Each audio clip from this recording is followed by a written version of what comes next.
Hello guys, I hope you all had a wonderful new year. Sorry I've been gone for so long. I had a lot of transition in my life, including a new job at Sonic. No, not that Sonic. No, not that one, but I wish it was in a movie. Ew. Definitely not that Sonic. That Sonic. I've also been trying to kick off my streaming on Twitch at James Erlong. Emotional, damn it! Not to mention I got into a new game, Lost Light. Lost Light is a loot and survive type game, very similar to Escape from Tarkov, but it's free. The main difference is that it is a third-person shooter instead of a first-person shooter, and the great thing about Lost Light is that it's cross-platform, so you can play it on both PC and mobile, which means you gotta keep all your progress, or the progress of losing all your items when you die because somebody kills you while they're playing on PC while you play on mobile.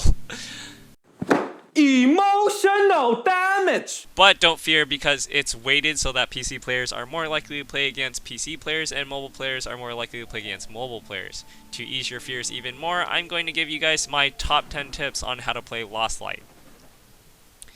Tip number 1, focus on missions. Missions give a lot of EXP and money, as well as it unlocks items in the store for you. In the early game, unlocking these items is the best way to get better gear, besides lucking out and killing some unsuspecting punk with maxed out gear. The first few missions will upgrade your life detector armband, which lets you know when enemies are close or super close, and also lets you send out an SOS signal to let players know you want to team up with them if they knock you down. You may want to offer some money to make it worth their while, otherwise they might just steal all your stuff. It also unlocks unique items that are unique only to missions that you can't get from upgrading Heidi's store, which brings me to constructions. Tip number 2, focus on finding items for constructions. You have a base that you start out in with a few main structures: storage, Heidi's store, and the exchange, or the workbench. Because the game is based on bringing loot home, you want to upgrade your storage as much as possible. A good place to focus less on upgrading your storage is after level 6, because it starts getting really expensive and it only increases your storage by a little bit. And there are better ways to increase your storage late game through functional cases. Upgrading Heidi's store is another way to buy better gear, but you also need to be at a high enough level to buy them, which is why you need to focus on missions first to get that EXP. Upgrading the exchange is one of the best ways to save money, as well as to get higher tier items. You can craft functional cases, which normally cost millions of dollars, or Luna. Upgrade some lower tier ammo into higher tier ammo, and you can even make some items that can't even be bought, like this laser attachment for increasing weapon accuracy. Which brings me to tip number 3, modify your weapons. Modifying your weapons is one of the best ways to make your sad starter weapon like the PP-19 or AKS-74UN perform like high level weapons. Here's what a baseline AKS-74UN can do. Now, here's what a fully modded AKS-74UN can do. Automatic weapons rely more on vertical and horizontal stability, while semi-automatic weapons rely more on ergonomics when modifying. Stability controls the recoil, and ergonomics affects the reload speed, movement speed, and draw or swap speed of the weapon. Just be careful that you don't die, because you can lose all your expensive modded weapons, but there is a way to safeguard some of the items with the secure case. Tip number 4, store your most precious loot in your secure case. When you die, you lose everything on you except for your secure case and what's inside it. So if you find something very valuable like a purple or orange item, or item you need to complete your construction upgrades, make sure to secure it in that secure case. Don't store keys or key cards in secure cases unless you have a keyring or key card case to condense them. Secure case slots are very precious, and only the most valuable items should go in there. Most of the time, locked rooms don't even have that good loot in them anyways, and you can find just as good loot anywhere else.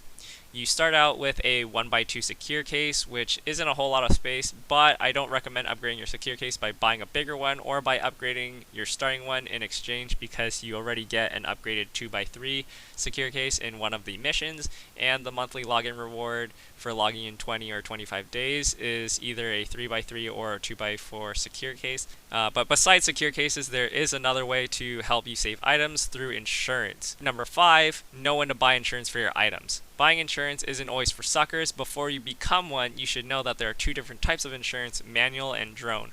Manual retrieval takes up to 40 minutes to retrieve your items, whereas drone retrieval can only take 10 minutes, but it is more expensive. If you buy insurance for an item and a player doesn't take it within the time limit, the item will go into your inbox. Here is when and which insurance you should buy for your items. Backpacks sized between 3x3 and 4x5 should always have manual retrieval on them, because most players already have those backpacks, so they won't bother stealing yours even if they kill you. You may want drone retrieval for 5x5 and 6x5 backpacks to get them back more quickly on the off chance people take their time to loot your body on big maps if they kill you with a sniper rifle. And you may or may not want to use manual retrieval on 7x5 backpacks, because in all likelihood people will immediately kill you off after downing you to steal your big backpack off of you. But if they don't, because they also have a large bag, then you get yours back for pretty cheap. People mainly wear tier 3 to tier 4 armor, so unless theirs is very damaged, they won't steal yours. So you should always have manual retrieval on your tier 3 or tier 4 armor, unless they have low max durability and aren't worth getting back to repair again. Generally, helmets with less than 30 durability and body armor with less than 65 durability aren't worth insuring, and it's better to just sell them off and buy new armor. If you're going to any map besides BAF, you may want to buy insurance on your fully modded guns, because some people like to bring 2 guns, a medium ranged gun and a sniper rifle, so they won't have a free slot to steer a gun. But if you're on BAF, most people only bring 1 gun, so I don't recommend buying insurance for your guns, and I don't recommend bringing highly modded guns there, because if they down and kill you, there's a high chance they will steer a gun and put it in their empty gun slot. Tip number 6, you want to understand ammo. Ammo have 5 stats. Number 1, the level of armor it can pierce. Number 2, how much damage it will do to the person if you pierce their armor. Number 3, how much damage it will do to the person if your armor doesn't pierce their armor. Number 4, how much damage you will do to their armor if it pierces the armor. And number 5, how much damage it will do to their armor if it does not pierce the armor. Because most people walk around in tier 3 armor because it's cheap and works against all bots and most low level players, upgrading ammo in the exchange table to pierce at least tier 3 armor is practically a must. Tip number 7, save all your ammo that can be upgraded. The 9x19mm PSTG ZH submachine gun ammo can be upgraded from piercing only tier 1 armor to tier 3 armor and do 3 times as much damage to armor that it doesn't pierce. 5.56 by 45mm M855 ammo can be upgraded from piercing tier 3 armor to tier 6 armor if you manage to max out the exchange bench at level 8. The only ammo I wouldn't really recommend upgrading is the 5.45 by 39mm PP ammo, because the upgrade doesn't increase the armor tier it can penetrate. Tip number 8, understand armor. Helmets cover your head, including your face, even if the helmet doesn't have a face visor or covering. Some body armor covers your torso, shoulders, arms, and hands, while some only cover your torso. They do not cover your legs. Which brings me to tip number 9. Legs are important. Never skip leg day, because you cannot put armor on your legs. Try to find ways to cover your legs with any obstacle. Half cover is better than full cover, because if you have to leave a tree and expose your whole body, your legs are a big weak spot. You can always crouch or go prone to gain full cover behind something that's giving you half cover when you're standing. If you're completely out in the open and the nearest cover is in buttfuck Arkansas, which is already bad, cover up your legs as much as possible by crouching if you intend on staying in the fight. If there's a player with high level armor and your ammo can't pierce it, aim for the legs if possible. All of these tips are great, but the best way to make money after you bring home the loot is to sell it in the black market.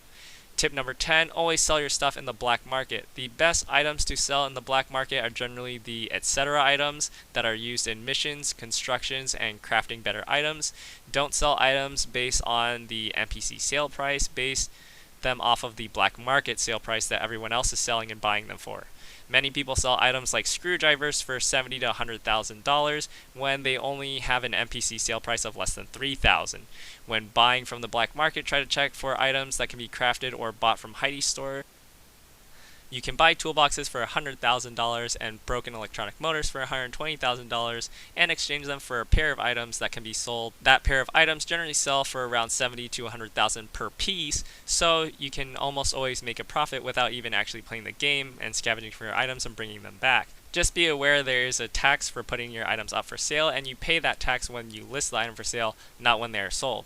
You only have 6 slots to sell items, so try to sell your items for lower than other people so they sell quickly. If your item doesn't sell in 24 hours, you'll get that item back in your inbox, but you won't get your tax fee back. Those are my top 10 tips for Lost Light. If you want more videos like this, tips and advice for games, like, share, and subscribe for more content like this. Sound off in the comments if you'd like me to cover other games or have any other advice that you think would help others. Thank you all so much for watching, and have a happy new year.